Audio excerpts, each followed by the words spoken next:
he was worth, and was able to go toe-to-toe against the bottom lane players he played against last week. But he's been down 50, 100, 200 CS at any given time. What the Jess, we talked to Reslet about, really good support coming in from Thailand. Played on KLH during their GPL run to a system with that high placing finish a few seasons back. Arhedge is a staple mid laner from Malaysia. But something's gone wrong with Kagame this split. Kagame is a name that you've heard for many, many seasons. A very stable player until this split, where it just seems to be falling apart. Now, I'm not sure if that's just new team, different synergy, not really working out, but that's what I thought at first. I went back and watched the VODs, like, hang on, it's not Kagame interacting poorly with his team. It's Kagame just falling behind in lane. It's just that lane phase. It's just the laning phase. What the Jess tends to make some crucial mistakes here and there too, but it's simple things like missing CS, being punished for positioning in lane itself. That's really hurting them. Please, Insurgent, don't ban yourself again. There might have been a thing here with Tenfen coming in maybe as a late substitute, so there might have been a ban penalty there. We'll see. Insurgent also have been known just not to ban some things. As our producer said last week, because last week Insurgent lost a ban for being late, and then they didn't ban 2 champions, and we asked the producer what's going on. Did they lose another ban? The producer just said no. They're punishing themselves, I think.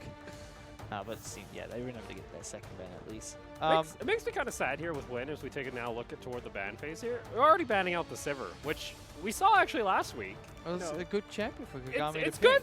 You could just farm up your utility throughout the game. I don't like Kagame on Ezreal right now. I think Sivir was his best performance so far, and I think that should be the priority for Win, because they've already shown top side of the map, Arhedge, Libero, Shadow, they can all play whatever under the sun. Like, no matter what you give them, they're going to have a good time on the Rift. But I think we need to put some priority towards Kagame and figure out what's going on, because we saw against Mega, and that's one of the things I thought might be the difference here, is the AD carry talent in the LST is becoming substantially better. You cast your mind back to the first few seasons of the GPL, you only really had 2 star carries, and that was Chowie and BB. And BB's won a world championship before. And then it was just irrelevant. I hate to break it to you, but it was BB, followed by Chowie, then irrelevant. Then they went up against Mineski. And that was when Exorcism was playing as an AD carry. And then Exo rose, and it just be like, and then, LMS was formed. So TPA moved over to LMS. And then it just became Exorcism. Chowie moves over to the LMS as well. Irrelevant.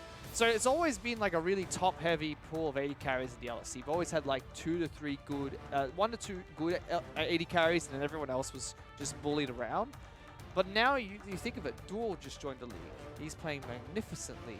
YJY from Steel Wolves looks fantastic. Gary's playing really well for the side of Mega. So you've got, for the side of Liab. So you've got these really big carries coming in. I wonder if that has kind of disrupted the flow of AD carries in the LST, that they've been forced to up their game a little bit. Win is still going to go back to Ezreal, by the way. Not very happy about this. Yeah, let's take a quick back here, because picks have been coming on through for Win. They're going to go ahead and get that Sylas and Aatrox, and like you mentioned, the Ezreal likely coming out for Kagame. Going against that, though, we're going to have the Lovers duo in the bot lane for Insurgent with the Xayah and Rakan. And look at that, we're also going to have an Elise here, so Tenfit going to be aggressive early from the jungle. Problem with playing against Win is you need to have a very strong top side to survive Win's onslaught of Shadow and Libero, but you also need to be aggressive enough on the bottom side to punish Kagame and What the Jets. Like how Mega took a game off Win, they were able to attack the bottom side, put Kagame into a 200 CS deficit, and use the power they got from the bottom lane to come back into the game later on. So far, no other team has successfully punished Win's bottom lane. Last week we had a game where it looked like it was going to start the ball rolling, but eventually, Shadow and Libero were able to create too much havoc and ended the game very early on. I like the draft so far from the Insurgent though. That is a very strong bottom lane to start with. You've got a ganking jungler that can make an impact in the bottom lane and can go toe-to-toe against some of the best junglers in the game, as well as keep your top side fairly healthy. The only thing that's left to pick up is a control mage to just go even with Arhedge and keep that matchup quite safe. You know, we saw that Corky hover, and the Zed instead Never said, mind. "Gonna throw down the gauntlet here, Fish." They mind. said, "All right, bring it." All right, Thanos, you can snap all you want, buddy. What's going on? Z2 cost Assassin Piece Ninja as well. Probably the worst of the ninjas. It doesn't feel great right now. Yeah, I think in TFT, Zed is the worst of the ninjas. Yeah. Because think about it, it's 2 costs. So if you build 3 of him, you don't even sell him for full Ooh. gold. That's going to be a solo lane Tristana. Don't worry. Okay. That's going to be... That's probably going to be a top lane Tristana, especially if they pick Cannon here. I don't see him going into Zed. I feel like you would put Aatrox into Zed in this position, and Ahedge is already very comfortable on the pick. Libero will just pick up Sylas in the jungle, and then Tristana will go top. Yeah, that's what they're doing. Pretty simple. That's the hope. Let's see here. We're going to swap things around, but we're going to likely see our... I believe this is our first solo lane Tristana. We did Second. Second time, yes. We did have one earlier on a couple weeks ago. Yep. This is becoming a very popular pick in solo queue.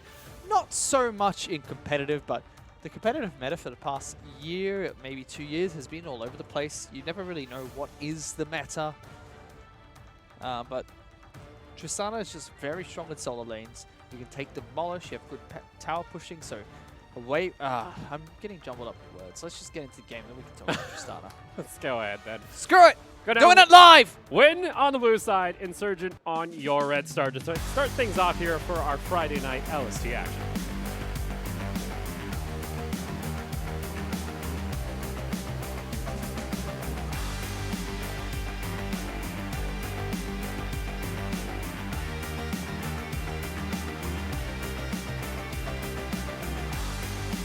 Welcome to Summoner's Rift. Of course, being game 1 here for Win and Insurgent. All right, let's talk about this. Okay, so Zed is a really unorthodox pick from Belby. Just one of his signature champions. It's something he might use to cause that upset in mid lane. But Ahedge is used to playing Aatrox, and he's used to playing up against Assassins too. Now, that is something cheeky. Getting that ward there is very cheeky from Win, not only denying vision, but that very slight bit of CS, that Shadow, slight bit of experience that Shadow has now picked up, means if he gets to lane on time and he goes even with Polar, he has the shove potential and he could tick over to level 2 a little bit faster. I don't remember the exact mathematics behind it, but there is just now a point where he ticks over to level 2 a bit quicker, but they're just going to try and invade, so taking that sweeper. It's something that Libero does all the time, by the way. He doesn't even base to get the sweeper. He just starts it. Yeah. He just likes to use that sweeper very early on, just try and clear out some wards, especially when he goes for counter jungle. He plays like this. Shadow and Libero was spotted out by the secondary ward, so nice play coming out from Insurgent just to spot out this is being done. And that'll give Tenfitz an opportunity to go and continue to counter jungle on the bottom side of the map. Let's talk about Tristana very quickly. Tristana, range champion that increases her range over time. She has had a few nerfs to her early range, but it doesn't really matter too much. She's still a very high range top laner at this point in time. Her wave clear is phenomenal. Every time she auto attacks a minion that's dying, it explodes. And her all in is disgusting. You already saw it there. You don't necessarily need to wait for that extra melee minion off the second wave. You just get it off that first wave and gets a big chunk of damage on Polar. And Polar wasn't ready for that because killing the ward is something just unorthodox you don't really talk about. Gives Tristana the edge. And let's talk about her all in. She's got press the attack, so third attack's going to deal extra damage. Combos out very well. Can't even talk about it. Tenfit's in trouble. Oh, Tenfit flashing over the wall. They're just going to follow on through, and that's going to be first blood going on over to Libero. Yep, see hero, kill hero. 2 flashes burn. It smells Kagame Arcane shifting over the wall. Very nicely done. Stopping Tenfit, really. Tenfit thought that because he had vision over towards Libero, taking red buff, he could try and steal his red. Not the case. Libero just goes straight from red to red. Was able to clear that one out. I think he took red Raptors, and went straight down to his red, so Tenfit not expecting that. Didn't get out with his life. So, press the attack. That's the first burst that comes out of Tristana. Secondly, Tristana has very high early damage. Her E, if you fully pop that, does a significant burst damage, and her W has always done significant burst damage even at its first rank. On top of that, if you're able to detonate your E, your W resets, and you can even use your W to jump in on top of the E, burst the E with the W, and then use your WI to escape or jump straight back into the fight again. Tempest's in trouble. Tenfen once again gets back to safety, has the repel available, so should be able to get by. But Libero and them are starting to collapse here. Belby over the wall. Not able to get a whole lot of damage there. Libero's going to go over with the chains. The Tenfen going to get taken down extremely low. Libero is taken down. Shadow, though, is able to find himself the kill and able to rocket jump away. And unfortunately, I don't think they're going to be able to actually catch out this Tristan. And Libero gets another shield. That's going to be 2 kills going to win. And these scrappy fights just go so heavily in favor of Win. Yes, you've got an assassin in the mid lane being Belby, but Zed really wants to try and get to level 6 before he starts to go for these all-in skirmishes. And then on top of that, you've got Kennen in the top lane. You're normally fairly good in these early engages, but without his ultimate, he just doesn't compare to Tristana this early on. A decent amount of damage. So Libero, though, nearby, gets the hook over and just rocket jumps onto him. Goomba stomp. The kill goes on over, though, to Libero. And that's why Tristana is very strong in the solo lanes, in solo queue especially. You won't see it too much in competitive play because there are ways to play around it, as you do see with many AD carries. Cocoon's going to land here from Tenfen, and that should actually get a kill on over to Belby. So Insurgent are able to respond. Decent chunk of damage still coming out, though, of the Aatrox. Yeah, Tenfen sweating a little bit there as Aatrox able to deal some damage. So finally a good move coming up from Insurgent. That's going to cost Arhedge this very nicely stacked lane, so Belby, although he doesn't have a CS advantage, will have a significant level advantage. Could potentially tick over to level 6 first. But top lane's over here. Oh, yeah. What makes this worse is Shadow could run Demolish, and he could try and take down these turrets. But, I mean, Tristana already bursts turrets down so quickly. Look at that, just instantly turret plating. And so she just has everything you want out of a top laner. She's safe, high burst, high sustain, good wave clear. Good turret taking skills, just a perfect split pushing top laner, and she scales. She has 2 breakpoints. First is level 6, where she gets that extra burst ability and becomes an even bigger threat in lane. If Shadow ticks 6 here, he's just going to kill Polar instantly. Yeah.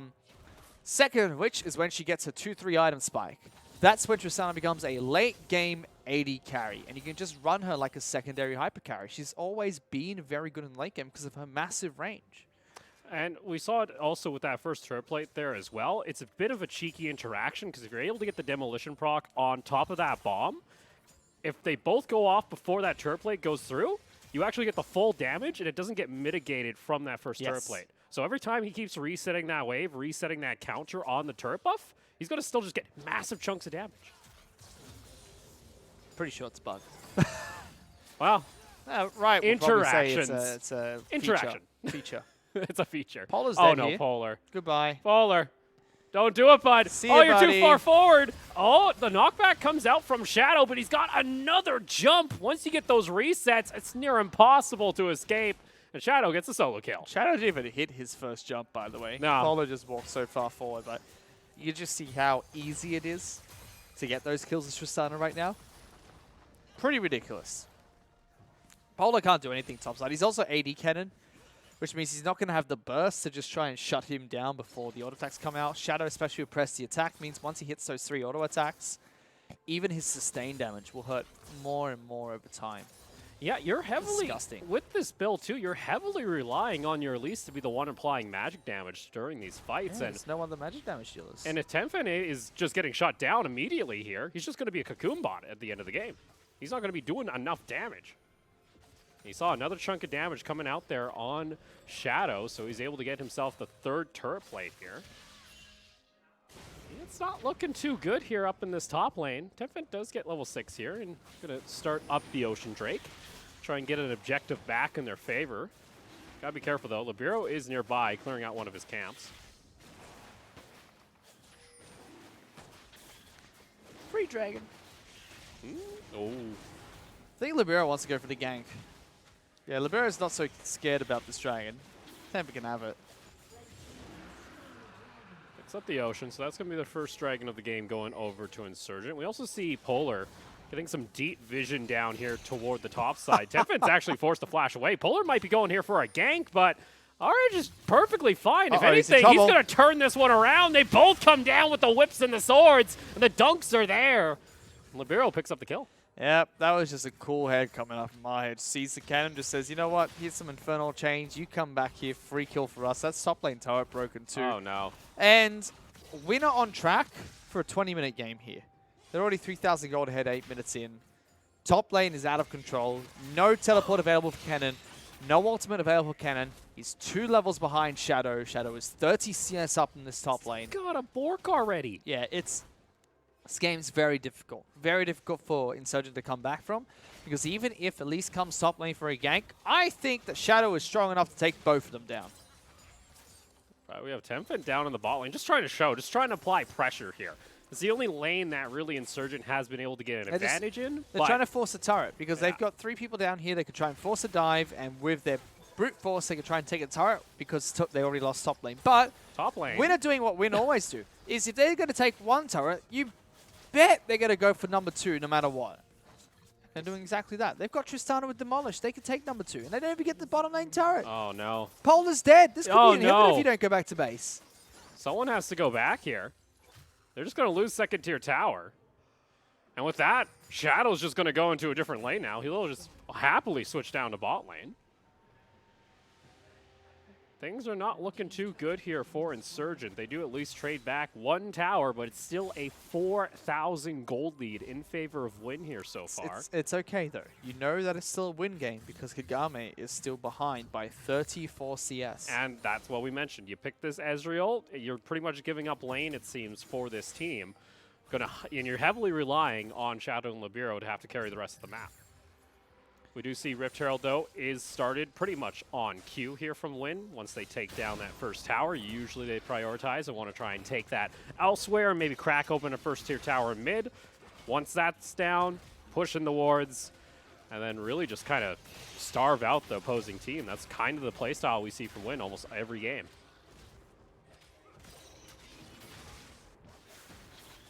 See down. Oh, Shadow can just turn on here. Look at the chunks on. Oh my god! Even Shadow didn't know how much damage he did. He jumped in after the bomb.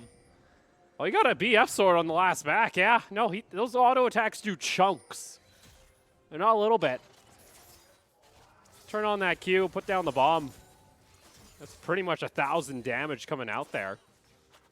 And you look at this team.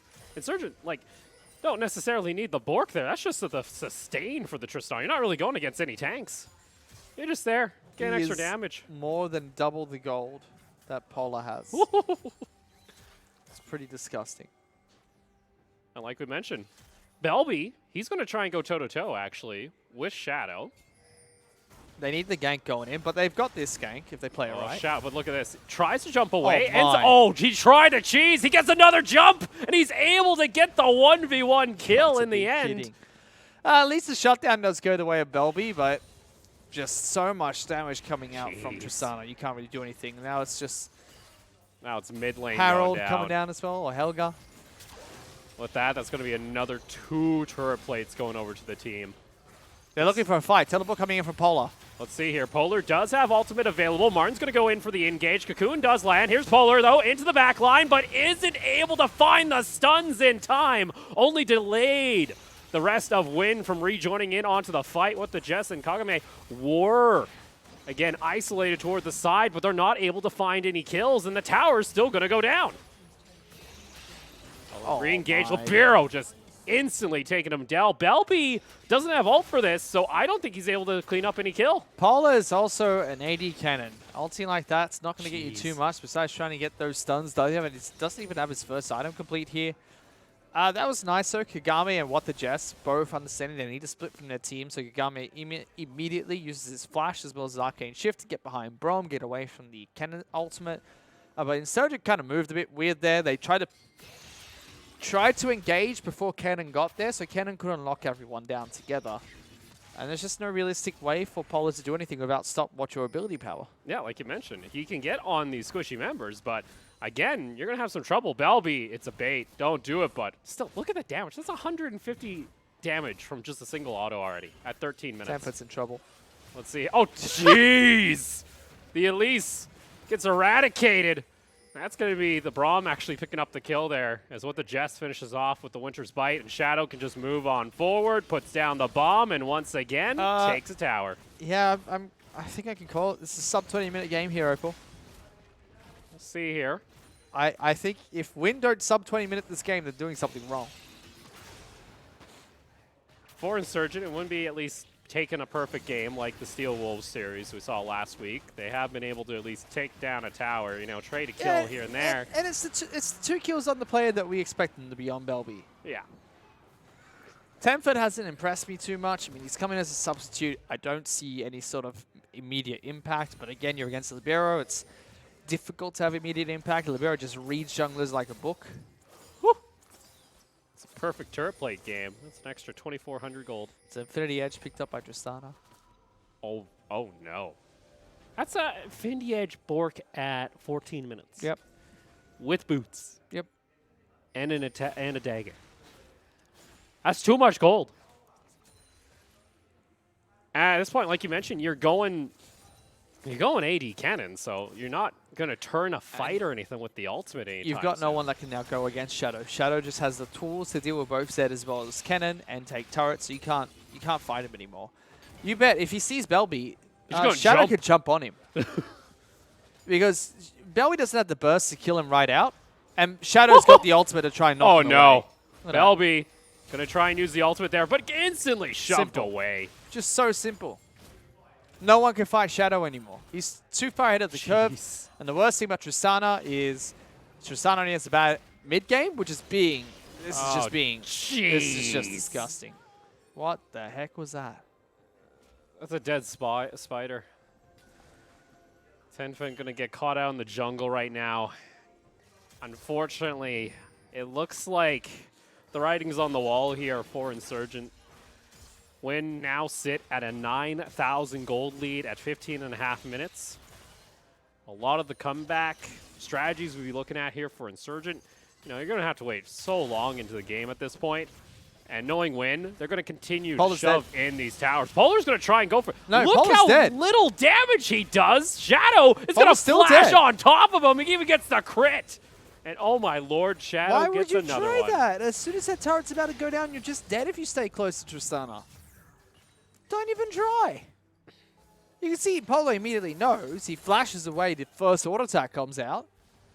Look at this. How much are you going to try and force here? That's already a tower down to half health. It's gone. No, this turret's gone. Oh my Shadow's lord. got it. Instantly got Temp tried to put out a cocoon. Hits a minion instead, and Winner. They're blasting through this game at this point. Minion wave's going to hit in mid lane as well. They're just going to jump in onto Temfit once again. Has nowhere to run. Shadow gets the kill off the flash. That was very cute from what the Jets realized that if he stood ahead of the cocoon, he could try and jump away, so at least repel. So he actually moved backwards and brought what the Jets back a little bit more. Look at this. They might try and collapse here on our edge, but you're really going to be worthwhile here. They might just go in on Polar. You're going to use how many ultimates for this one? Belby's going to get caught out toward the side. Gets just hit with the tip there. Unfortunately, the kickback. He ends up going back to a Shadow, though, and they end up getting a free kill here. And there's just so many low health bars at this point. Shadow is just running underneath the fountain here. And like you said, Win cracking 2 inhibitors before 20 minutes. 19-2. And a 14,000 gold. It's just a reset and a game over. This is top of the table against bottom of the table. Insurgent tried some cheeky things in the beginning of the match to try and get ahead here, but again, this has just been Shadow and Libero opening up the game. 9-1 and 4, 6-0 and 8. Jeez. It's a full Phantom Dancer and a stopwatch. Ooh. I would have bought a Rabadon's. You would have gone Wizard, Tristana? No, I just would have got a Rabadon just so that mid-air I can pay my taxes and press Stonyas. Oh boy. And again, you're coming into this matchup. One thing still stays the same.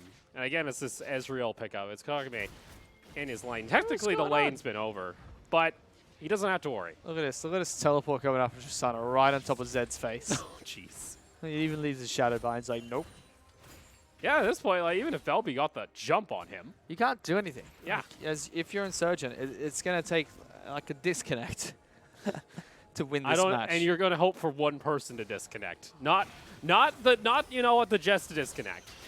You're hoping for Shadow to have critical failure at this point. If not, you need like 6-1 team fights in a row.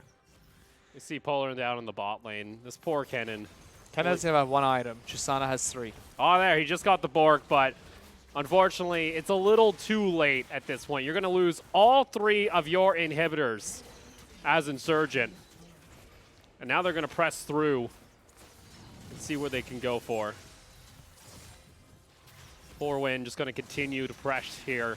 Inhibitor gone. Nexus Towers. Polar's just using the ultimate to try and clear the wave at this point. That or it was a misclick. It doesn't matter. They just dive in and absolute destroy the side of Insurgent. Libero goes down to barely any health. He's sticking away. Tenfit's able to get himself 900 gold on the shutdown. Gets a little bit more gold back in his pocket, but doesn't matter. You can see the kill totals. It's 23-3, a sub 20-minute game coming out from Win, and they're still looking for more. They want to dive on Shout. They're letting the minions finish off the base here. Look at that cannon minion just healing from the fountain. There you go. 23-3, and Win are going to be able to pick up the victory. Moment of silence. Just don't know how I feel about that. It's an absolute smacking. If that doesn't wake you up in the LST, I don't know what will. Oh, and now we'd have done it to so many teams. Like, they've woken up so many teams in this league and said, you need to get your together. If not, that's going to happen every time you play against us. And again, I think that so many teams in the LST, it's a big problem with a lot of, not your S tier regions of, LEC, LCS, LCK, and even the LCS and LEC used to have this problem, which is you watch some of the biggest regions of the world, say LPL, LCK, and you try and do what they're doing, it doesn't work. You need to do what works for you first, and then when you get there, when you get to that level, then you can start doing other things. But I think a lot of teams just don't go back to basics. Some of the best teams we've seen in the LST and the GPL have been basic teams. Take a look at, Jupiter Storm, one of the coaches that we've seen for, like Nyanzone and many other teams in Singapore, running Freyleo comps before North America made it popular. And they used to win. They used to be a team that no one ever knew about, and they just run Freyleo comp and be like, well, we stun you for 6 years, so we win. And it's those simple things that worked, but drafting here, I mean, it's a good bottom lane. I would have liked an AP cannon, but then you've got this Zed Elise combo. No, why don't you just go, get your Sejuani, get your Corki, have your Zyra Khan bot lane, and then play Ornn in the top lane for all I care. Just call her, just bring down the hammer. We're going really back to the basics at that point. Play wombo combo basics. I think that's the best way, and you're against Win. The chances of you winning here are below 1%. Win are very strong in comparison to a lot of teams in the league. Throw out a basic composition, see how far it takes you. Because even if you go a 35-minute game against Win, it's fairly close for half of it, and you lose that match, you can go, well, that worked. Yeah, we did something right there. Yeah, but a lot of teams are still trying to play a little bit fancy. Not saying Insurgent were too fancy there. I think they picked very meta picks. Just the execution, not quite there. Yeah, it was a bit of a mismatch across the board there, unfortunately. I mean, dying to Tristana in lane, that you can't excuse that. Polar needs to go back and be like, how did I not see that coming? Tristana's all over solo queue. You can't say I haven't played against her or don't know what it does. She's everywhere. That champion is busted in solo lanes. And dying to that very early on, it's bad. Tenfit needs to go back and go, what went wrong? Why did I die in the jungle so early on? Because mid lane was doing fine. 2 kills in mid lane for Zed. Bottom lane was 30 CS ahead. But every time you go up against Win, you got to just go see what went wrong top side of the map. What do we need to change top side of the map to make this better? Yeah, as you guys can see, when we're able to take home the victory here in our first game for Insurgent, we'll see whether or not they can try and, sort something out here for game 2, or it's going to be a quick night. We're going to take a short break, and we'll be back for game 2.